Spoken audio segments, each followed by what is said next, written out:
everyone, welcome back to my YouTube channel. So today in this video I'm gonna be showing you guys my mom's kitchen garden.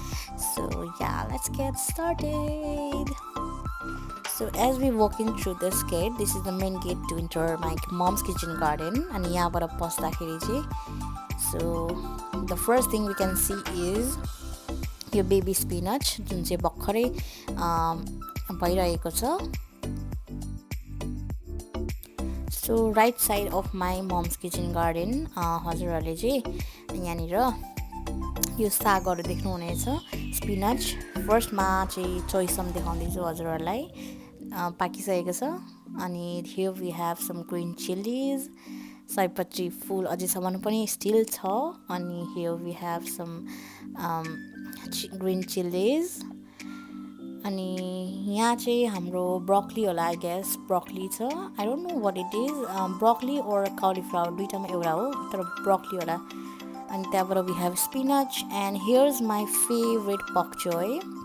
मम्मीले एकदमै धेरै रोपिदिनु भएको छ यसपालि चाहिँ, because I am so addicted to pak choy. जेमा पनि मनपर्छ क्या. And then we have some radish over here. अनि यहाँ चाहिँ we have this, I guess it's broccoli नै.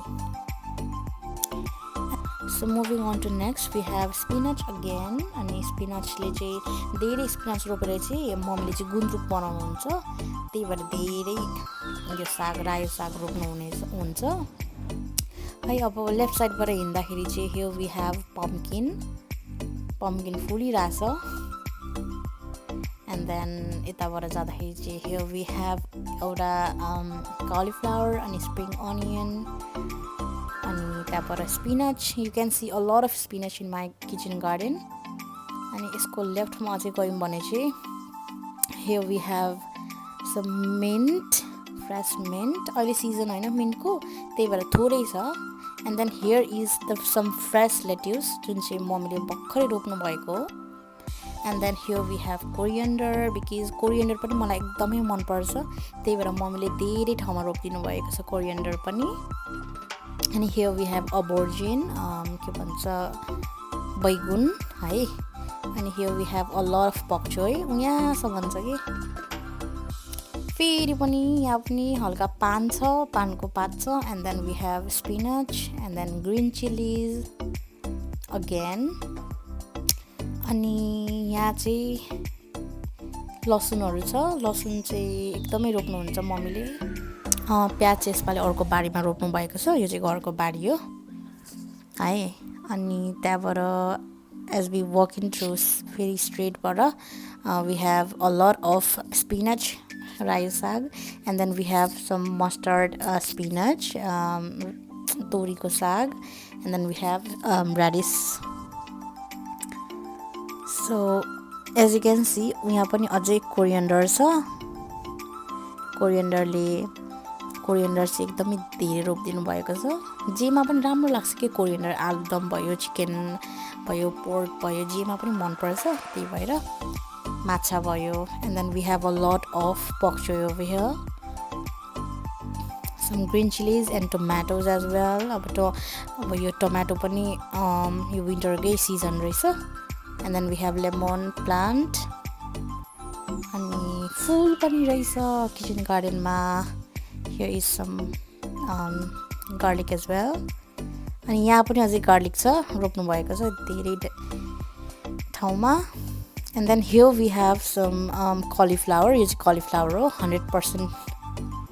And then again we have some spinach. अनि यो चाहिँ मुलाको साग. And then again coriander. Moving on to यहाँ यो चाहिँ हाम्रो बिन्स हो कि पर्पल ग्रिन टाइपको हुन्छ हो.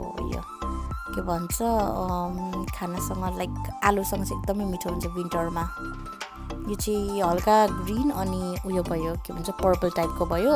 एन्ड देन हियर यो चाहिँ एकदमै लाइक वाइट कलरको हुन्छ, यत्रै साइजको, but then a little white in colour. And again here we have some more pak चोय.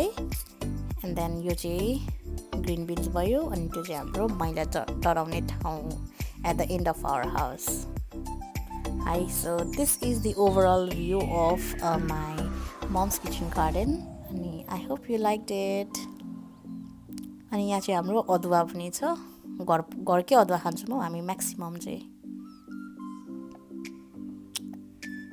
So yeah, this is the overall view of my kitchen garden and I hope you guys liked it अनि यो video मन परेमा like share अनि subscribe पनि गरिदिनु होला साथीभाइहरुसँग पनि शेयर गरिदिँदा हुन्छ है अब चाहिँ यतातिर गयौं भने चाहिँ हाम्रो फेरि स्टिल बक्चो आउँछ so yeah this is all about my mom's kitchen garden अनि yeah, I hope you guys liked it. Thank you so much for watching.